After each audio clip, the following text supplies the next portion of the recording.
Hi friends, welcome back to my channel Sudhachana Reddy. నేను అర్చన. అందరు ఎట్లరో మంచిగా, మేము కూడా మంచిగా ఉన్నాము. సో మనకు ఇంట్రెస్టింగ్ అండ్ యూస్ఫుల్ వీడియోతో నేను మళ్ళీ మీ ముందుకు వచ్చేసిన. సో డిలే చేయకుండా వీడియోలోకి వెళ్ళిపోదాం పదండి. మీలో ఎంతమందికి రాగి జావ అంటే ఇష్టం నాకు కామెంట్ సెక్షన్లో కామెంట్ చేయండి. అండ్ మీరు తాగరా కూడా నాకు కామెంట్ చేయండి. అండ్ సమ్మర్ చాలా చలవ చేస్తుంది మనకు. రాగి జావ చాలా మంచిది. అండ్ వీలైతే పిల్లలు పెట్టడానికి కూడా ట్రై చేయండి. వాళ్ళకి చిన్నప్పటి నుంచే ఇది పెట్టడం అలవాటు చేస్తే వాళ్ళకు కూడా మన డైలీ రొటీన్లో ఇది అలవాటు అయిపోతుంది అన్నట్టు. సడన్గా కొంచెం పెద్దగా అయ్యి వాళ్ళకి అన్నీ తెలుస్తున్నప్పుడు తినమంటే ఆ టెక్స్చర్ చూసి వాళ్ళకి తినబుద్ధి కాదు. సో చిన్నప్పటి నుంచి అలవాటు చేస్తే ఓకే ఇది కూడా తినే వస్తువులలో ఒకటి అన్నట్టుగా వాళ్ళకి అలవాటు అయిపోతుంది. సడన్గా ఒకటి తీసుకొచ్చి తినేది తిను మంచిది అని చాలా పెద్దగా అయిన తర్వాత పెడితే వాళ్ళకు కూడా నచ్చదు కదా. తినేది అయితే చిన్నప్పటి నుంచి ఎందుకు ఎట్లా అనే డౌట్ వాళ్ళకు కూడా వస్తుంది. సో అందుకని చిన్నప్పటి నుంచి అలవాటు చేస్తే ఈజీగా వాళ్ళు తినేస్తారు అన్నట్టు. అండ్ నాకు కూడా చాలా ఇష్టము రాగి జావ. అండ్ ఒకవేళ పిల్లలకు నచ్చరు వీళ్ళు మా పిల్లలు అస్సలు తినరు ఎంత మంచిదని చెప్పినా కూడా అని మీరు అనుకుంటే కొంచెం ఇందులో చక్కెర కానీ బెల్లం కానీ వేసిస్తే పిల్లలు ఈజీగా తింటారు. కొంచెం స్వీట్నెస్గా ఉంటే తింటారు కదా, తీపి ఎక్కువ ఇష్టపడతారు కదా చిన్నపిల్లలు. అట్లేసి ఇచ్చినా కూడా చాలా బలము. అండ్ ఇందులో ఫైబరు, కాల్షియము, విటమిన్స్ అన్నీ ఎక్కువగా ఉంటాయి కదా రాగిలో. అండ్ ఎండాకాలంలో చలవ చేస్తుంది పిల్లలకి. అందుకే రాగి జావ పెట్టాలని కూడా చెప్తారు. చిన్న పిల్లలకు కూడా పెట్టవచ్చు. 8 months 9 months బేబీస్కి కూడా మనం రాగి జావ ప్రిఫర్ చేయొచ్చు ఎండాకాలంలో అయితే. అండ్ బ్లడ్లో హిమోగ్లోబిన్ లెవెల్ తక్కువ ఉన్న వాళ్ళు కూడా రాగి జావ వాళ్ళ డైట్లో ఇంక్లూడ్ చేసుకుంటే మంచి రిజల్ట్స్ ఉంటాయి. అండ్ ట్రై చేయండి. నేనైతే మా పెద్ద పాపకి చాలా చిన్నగా ఉన్నప్పుడు అంటే తనకు ఉగ్గు స్టార్ట్ చేసినప్పుడు కూడా ఇది స్కిప్ చేసుకుంటూ ఒకరోజు ఉగ్గు ఒకరోజు రాగి జావ అట్లా తాగిపిస్తుండే. కొంచెం ఉగ్గు మరీ వాటర్లా కాకుండా కొంచెం ఉగ్గు ఆ టెక్చర్లో వేసి పెడుతుండే తనకు. సో తనకు అలవాటు అయిపోయింది అనమాట. తనకి తినే వస్తువు అని తనకు తెలుసు. కొంచెం అప్పుడు బెల్లం వేసి పెడుతుండే తనకి.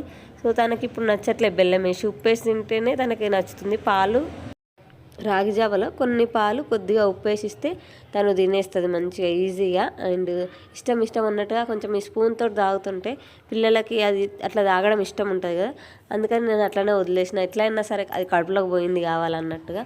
అండ్ మేమిద్దరం నేను మా పెద్ద పాప ఇద్దరం తాగుతుంటే నా చిన్న పాప చూస్తుంది, వీళ్ళేదో నాకు పెట్టకుండా తినేస్తున్నారు అన్నట్టుగా చూస్తుంది. నేను ఈ వీడియో షూట్ చేసిన ఆ టైంకి మా పాపకి ఇంకా అన్నప్రాసన కాలేదు. అందుకని నేను మా చిన్న పాపకి తినిపించట్లేదు. అదేంటి పిల్లలకు పెట్టచ్చు అన్నారు కదా, మీరెందుకు పెట్టలే అని డౌట్ మీకు రావచ్చు. సో అప్పుడు అన్నప్రాసన కాలేదు కదా పాపది, అందుకని ఇంకా పెట్టట్లేదు ఏవి సాలిడ్స్. అన్నప్రాసన అయిన తర్వాతనే పెడదామన్నట్టుగా పెట్టలేదు పాపకి. తను చూస్తుంది అనమాట అయిందా అని. అండ్ ఇంకొక ఇంట్రెస్టింగ్ థింగ్ కూడా నేను ఈ వీడియోలో ఇంక్లూడ్ చేసిన అని చెప్పినా కదా. అదేంటిదంటే మేము దీపావళి అప్పుడు బయట నేను అన్ని దీపాలు పెట్టినప్పుడు ఇవి కింద పడిపోయి ఉసుక ఉంటుంది కదా, ఉసుకలో పడిపోయినాయి అన్నట్టు. పిల్లలు ఆడి అందులో పోయినాయి. అసలు మేము చూడలేదు. ఇప్పుడు 5-6 నెలల నుంచి అందులోనే ఉండేసరికి మొత్తం ఇట్లా అయిపోయినాయి, జిడ్డు పట్టినట్టు అయిపోయి. సో వీటిని ఎట్లా ఈజీగా క్లీన్ చేయాలని నేను ఈ వీడియోలో ఇంక్లూడ్ చేసిన అన్నట్టు. అదే మీకు చూపిస్తే ఈజీగా. ఇప్పుడు ఇంత జిడ్డు పట్టిన ఎంత శ్రమ వాటి మీద వేస్ట్ చేయాలి, మనము ఎంత పట్టాలి, అది అట్లా కాకుండా ఈజీగా ఎట్లా క్లీన్ చేయాలి అన్నట్టుగా ఈ వ్లాగ్లో ఇంక్లూడ్ చేసిన నేను. దానికోసానికి సర్ఫ్ తీసుకోండి. ఇట్లాంటి ఒక వేస్ట్ గిన్నె లాంటిది తీసుకోండి. నా దగ్గర గురుగు ఉందని నేను అది తీసుకుంటున్నా. సో కొంచెం సర్ఫ్ అండ్ ఆ తెల్లది అది సోడా వేసిన నేను. సోడా అండ్ చింతపండు. మీ దగ్గర పాత చింతపండు ఉంటే అది అట్లనే పెట్టేసుకోండి. ఇట్లాంటి పూజ సామాన్లు కానీ ఇట్లాంటి రాగి వస్తువులు కడుక్కోవడానికి మంచిగా యూజ్ అవుతుంది పాత చింతపండు. అండ్ దొడ్డుప్పు కూడా వేసుకోండి. సన్నుప్పు ఉంటే సన్నుప్పు, దొడ్డుప్పు వేయాలని ఏం లేదు, సన్నుప్పు కూడా వేసుకోవచ్చు. అండ్ ఒక షాంపూ మొత్తం వేసేసేయండి. అట్లనే ఆ ప్యాకెట్ కూడా అందులోనే వేసేసేయండి. అందులో లోపల ఏమైనా ఉంటే కూడా వచ్చేస్తుంది మొత్తము. అండ్ ఒక నిమ్మకాయ ఉంటే ఒక నిమ్మకాయ మొత్తం వేసేయండి. నా దగ్గర ఒక నిమ్మకాయ మొత్తం లేదు, సగమే ఉంది. సో అది అందులో స్క్వీజ్ చేసి ఆ రసం అంతా అందులో విండేసి ఆ నిమ్మ చెక్క కూడా అందులోనే వేసేసేయండి. మీరు కనుక నా ఛానల్ చూడడం ఫస్ట్ టైం అయితే ప్లీజ్ లైక్ చేయండి, షేర్ చేయండి, సబ్స్క్రైబ్ చేయడం మాత్రం అస్సలు మర్చిపోకండి. బెల్ ఐకాన్ కూడా ఆల్లో పెట్టుకోండి. అండ్ నన్ను ఇన్స్టాగ్రామ్లో కూడా ఫాలో అవ్వండి. మీరు ఏదైతే క్లీన్ చేయాలనుకుంటున్నారో అవన్నీ మీరు ఒక పెద్ద గిన్నె తీసుకున్నారనుకోండి, అవన్నీ ఆ గిన్నెలో వేసేసుకోండి. నేను చిన్న గురిగి లాంటిది తీసుకున్న కాబట్టి నాకు ఇది ఒక్కటే పట్టింది, దీపం ఒక్కటే పట్టింది ఇంట్లో. సో అందులో కొన్ని వాటర్ పోసేసుకోండి. నేనైతే ఫుల్ పోసిన వాటర్ ఫుల్ వేయకండి, కొంచెం గ్యాప్ ఉంచండి వాటర్కి. ఎందుకంటే పొంగిపోయి ఆ సర్ఫ్ నీళ్ళంతా వేస్ట్ అవుతాయి. ఇది వేసేటప్పుడు ఒకవేళ మీరు స్టవ్ మీద వేయాలనుకుంటే ఒక వేస్ట్ గిన్నె తీసేసుకోండి. ఎందుకంటే ఉప్పు అండ్ నిమ్మకాయలు ఇవన్నీ వేసినాం కదా, గిన్నె ఖరాబ్ అయ్యే అవకాశం కూడా ఉంటుంది. ఖరాబ్ కాదు మోస్ట్లీ, బట్ ఎందుకు ఛాన్స్ తీసుకోవడం అట్లా. అందుకని నేను గురుగులో పెట్టిన. అండ్ నేను పొయ్యి మీద పెట్టినా కదా, కట్టెల పొయ్యి మీద బొగ్గుల మీద పెట్టినా అన్నట్టు. నేను గిన్నె ఏమన్నా ఖరాబ్ అవుతాయి అనే ఉద్దేశంతో ఇట్లా వేస్ట్ గురుగులు ఉన్నాయి కదా మా ఇంట్లో, దాంట్లో పెట్టుకుందాంలే, ఎందుకు స్టవ్ గ్యాస్ వేస్ట్ చేయడము, ఎట్లా ఖాళీగానే ఉన్నాం కదా, సో గ్యాస్ వేస్ట్ చేయడం ఎందుకు, ఇది ఎలాగో మనీ సేవింగ్ కోసంకే ఇది చేస్తున్నాం కదా, అట్లాంటప్పుడు మళ్ళీ గ్యాస్ మీద పెడితే గ్యాస్ కూడా వేస్ట్ అవుతుంది. అండ్ గ్యాస్ వేస్ట్ అవుతాయి అనే సంగతి పక్కకు పెడితే, సో అగ్గులు అవైలబుల్గా ఉన్నాయి, రోజు ప్యాంట్ పెడతాం కదా మేము, అట్లా అన్నట్టుగా నేను పొయ్యి మీద పెట్టిన. సో ఇట్లా పొంగొచ్చి అది మసలాలి మంచిగా, మసిలి మళ్ళీ చల్లగా ఎంతసేపు దాన్ని పక్కనే ఉంచండి. సో పొంగొచ్చినట్టే ఇట్లా మసలాలి మొత్తము. మనకు ఆ మసలేటప్పుడే మనకు అర్థమైపోతుండే అన్నట్టు, కొంచెం కొంచెం దానికి ఉన్న జిడ్డంతా వదిలిపోతూ ఉంటుంది. అండ్ ఎంత ఎక్కువసేపు మసలు పెట్టినా సరే కానీ దించంగా మాత్రం ముట్టుకోకండి, మస్తు కాలుతాయి, ఎందుకంటే వేడిగా ఉడుకుతాయి కదా అందులో. మనకు ఏంటంటే ఆగం ఉంటుంది బాగా ఫాస్ట్, అంటే కాలదు అని మన మైండ్, శంషకు కాలుతుంది కానీ మనకు కాలదని ఆ ఇంటెన్షన్లో ఉంటాం అన్నట్టు మనము. తొందర చూడాలి అది ఎట్లుంది లోపల అనే ఆతృత వల్ల. సో చేయి పట్టుకొని ముట్టుకునేరు, అస్సలు ముట్టుకోకరు, సుర్రున గాలి పొక్కు వస్తుంది, అంత గరంగా ఉంటాయి అవి.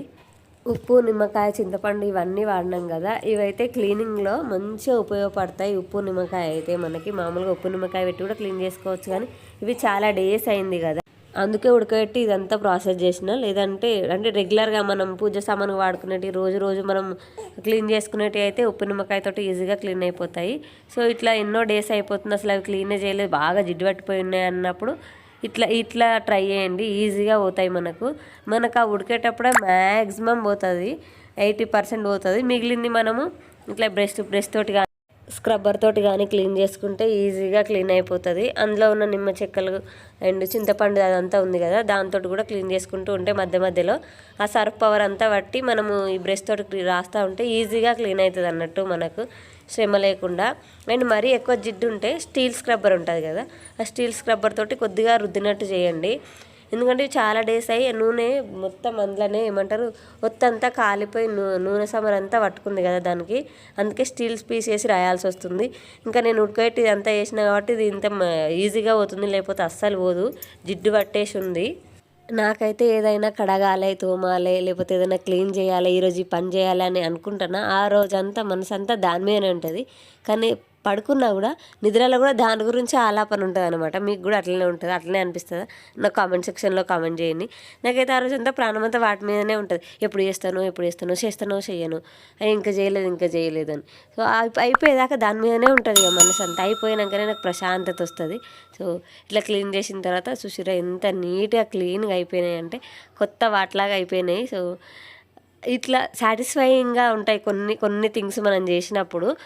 సో అంత కష్టపడి అది ఉడకబెట్టి క్లీన్ చేసిన తర్వాత సో ఇది ఇంత మంచిగా దాని రిజల్ట్ మంచిగా వస్తే మనకు సాటిస్ఫైయింగ్ వస్తుంది. ఓకే, ఇంత కష్టపడడానికి రిజల్ట్ అయితే వచ్చింది అన్నట్టుగా. సో అందుకే రిజల్ట్ వచ్చింది కాబట్టి మీతో షేర్ చేద్దాం అన్నట్టుగా నేను ఈ వీడియో షూట్ చేసిన అన్నట్టు. రిజల్ట్ వస్తే మీకు చూపిస్తా, లేదంటే లేదన్నట్టుగా రిజల్ట్ అయితే వచ్చింది. సో రిజల్ట్ మీ కళ్ళ ముందే ఉంది. అండ్ ఆ ముందు ఎట్లుంది అంటే బిఫోర్ ఎట్లుంది ఇప్పుడు ఎట్లుంది మీకు చూస్తే మీకే అర్థమైపోతుంది. కొత్త వాటిలాగా మెరిసిపోతున్నాయి తలతల. అట్లున్న జిడ్డు పట్టినవి కూడా ఇది క్లీన్ చేయగలుగుతుంది ఈ ప్రాసెస్ని మీరు ఫాలో అయితే. అండ్ ఇట్లా రాగి ఉంటాయి కదా, ఇంకా రాగి అయితే ఈజీగా క్లీన్ అయిపోతుంది. ఇందాక మనము అదంతా వేసిన లిక్విడ్ ఉంది కదా, దాన్ని వాడేయకండి, దాన్ని స్టేర్ చేసి డైరెక్ట్గా అంటే ఇన్స్టెంట్ లిక్విడ్ మనం చేసుకోవచ్చు అన్నట్టు. ఇందాక నేను చెప్పిన ప్రాసెస్ ఏదైతే ఉందో అట్లా ఈ లిక్విడ్ చేసేసుకొని ఆ లిక్విడ్ని స్టేర్ చేసేసుకోండి, అంటే వడగట్టుకోండి. అందులో నుంచి ఆ చింతపండు ఆ నిమ్మకాయ ముక్కలు అంతా తీసేసి వడగట్టుకొని ఆ లిక్విడ్ని ఒక దాంట్లో స్టోర్ చేసుకోండి. మీకు ఎప్పుడైతే ఇట్లాంటి రాగి పాత్రలు క్లీన్ చేయాలని మీరు అనుకుంటారో అప్పుడు ఆ లిక్విడ్ని డైరెక్ట్ ఆ రాగి పాత్రలో వేసి కడిగేసుకుంటే అసలు రుద్దే అవసరం కూడా లేదు, జస్ట్ ఆ లిక్విడ్లో ఆనిస్తే సరిపోతుంది, అది క్లీన్ అయిపోతూనే ఉంటుంది. రిజల్ట్ అయితే మీ కళ్ళ ముందే ఉంది. జస్ట్ ఊరికే దాని మీద పోస్తుంటేనే అది క్లీన్ అయిపోయింది. అంచులు లైట్గా కింద మాత్రమే, అది కూడా ఊరికే చెయ్యితోటి రుద్దింది మా అమ్మ, అంతే క్లీన్ అయిపోయింది. సో ఇది ఇన్స్టంట్ లిక్విడ్ లాగా కూడా పనిచేస్తాయి. లైక్ మనం పీతాంబరం తీసుకొచ్చి రుద్దితే ఎట్లా పోతుంది, అది కూడా ఇంకా ఇట్లా పోతుంది, అది కూడా స్క్రబ్బర్ వేసి రుద్దితేనే పోతుంది. బట్ ఈ లిక్విడ్ ఏంటంటే డైరెక్ట్ మనం చేయితో రుద్దితే కూడా మొత్తం ఆ నల్లదనం అంతా పోతుంది. సో మన దగ్గర ఎక్కువ క్వాంటిటీలో నిమ్మకాయ అండ్ టైము ఇవన్నీ ఉన్నప్పుడు మీరు ఏం చేయండి అంటే ఇట్లాంటి లిక్విడ్ చేసి పెట్టుకుంటే మనకి ఇన్స్టాంట్గా ఎప్పుడైనా హడావిడిగా చేసుకోవాలన్నప్పుడు, ఏదైనా రేపు పెద్ద పూజ ఉంది అన్ని పూజ సామాన్ అంతా క్లీన్ చేసుకోవాలనుకున్నప్పుడు ఇట్లాంటి ఇన్స్టాంట్ లిక్విడ్ అయితే మనకు పనిచేస్తుంది. అట్లాంటి టైంలో హడావిడి టైంలో ఎంత నీట్గా క్లీన్ అయిపోయింది చూసిరా. అసలు ఏం శ్రమ ఏం అవసరం లేదు, జస్ట్ అదేదో మ్యాజిక్ చేసినట్టు అయిపోయింది. సో ఇట్లా మ్యాజిక్ లాగా పనిచేస్తుంది ఈ లిక్విడ్. ఇన్స్టాంట్గా మనకి రిజల్ట్ అయితే సూపర్గా వచ్చేస్తుంది రాగి పాత్రలకైతే. అండ్ రెగ్యులర్గా వాడే ఇత్తడి వాటికి కూడా సేమ్ రిజల్ట్ ఉంటుంది. బాగా జిడ్డు పట్టినవి కాకుండా మనం రెగ్యులర్గా వాడేటివి ఉంటాయి కదా పూజకి, డైలీ పూజకి, అవిటికైతే ఇది ఈజీగా క్లీన్ చేస్తే ఇన్స్టాంట్ లిక్విడ్ లాగా మంచిగా పనిచేస్తుంది. ఇవన్నీ చేయంగా కూడా నాకు ఆ లిక్విడ్ ఇంకా కూడా కొంచెం మిగిలింది, అందుకనే ఇవి కూడా ఉన్నాయి, చాలా రోజులు అవుతుంది తోమక అన్నట్టుగా ఇవి కూడా తీసుకున్నాను నేను. ఇవి కూడా క్లీన్ చేద్దామని. అలా లిక్విడ్ ఉంది కదా, సో ఆ లిక్విడ్ అసలు వేస్ట్ చేయొద్దు, దాంట్లో అన్నీ వేసినాం మనము. సో అవన్నీ వేసిన వాటి అన్నిటికీ వర్త్ రావాలి ఖచ్చితంగా మనకు అన్నట్టుగా ఆ లిక్విడ్ మళ్ళీ క్లీన్ చేసిన ఆ లిక్విడ్లో ఈ ఏమంటారు దీపాలు ఉన్నాయి కదా, ఇవన్నీ లేసిన మాణిక్యాలు అని లేచి నానబెట్టేసిన, అంటే ఓవర్ నైట్ నానబెట్టేసిన నేను. అదే నాకు ఇన్స్టాంట్ లిక్విడ్ అన్నారు అంటే ఇది చూసిరా ఎంత జిడ్డు పట్టిపోయిందో, చాలా డేస్ అయిపోతుంది జిడ్డు పట్టిపోయి. సో మా అమ్మ ఎక్కువ మట్టి ప్రమిదలు ప్రిఫర్ చేస్తుంది. ఇవి ఎప్పుడైనా పూజ అప్పుడు వాడేసి పక్క పడేస్తుంది అన్నట్టు, అట్లే అవి జిడ్డు పట్టిపోయినాయి. అవి ఆమెకు ఎక్కువ మట్టి ప్రమిదలు, మట్టి దీపాలు వాడడం ఇష్టం అన్నట్టు అవే ఎక్కువ వాడుకుంటుంది. సో అందుకని ఇట్లా జిడ్డు పట్టిపోయినాయి. ఇవి కూడా ఓవర్ నైట్ నానబెట్టేసి క్లీన్ చేస్తే నీట్గా క్లీన్ అయిపోయినాయి. సో మీరు కూడా ట్రై చేయండి దీన్ని. అండ్ ట్రై చేసి నాకు కామెంట్ సెక్షన్లో కామెంట్ చేయండి మీకు వర్కౌట్ అయిందా లేదా అనేది. And that's it for the video. వీడియోలో మళ్ళీ కలుసుకుందాము. అప్పటిదాకా చూస్తూనే ఉండుర్రి. సుదర్శన రెడ్డి, నేను Archana. Bye, see you next video.